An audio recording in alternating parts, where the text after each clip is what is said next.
As Iran weighs its response to US attacks on its nuclear sites, oil markets are entering a new phase of uncertainty.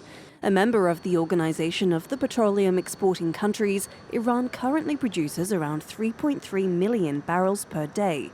However, recent Israeli strikes have targeted a refinery and fuel depot, according to Tehran.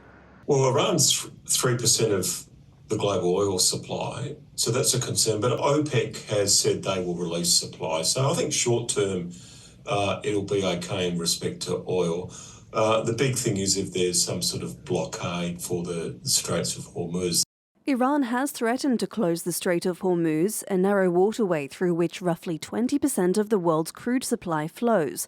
This could severely disrupt transit, leading to higher insurance rates and making shippers nervous to move without US Navy escorts.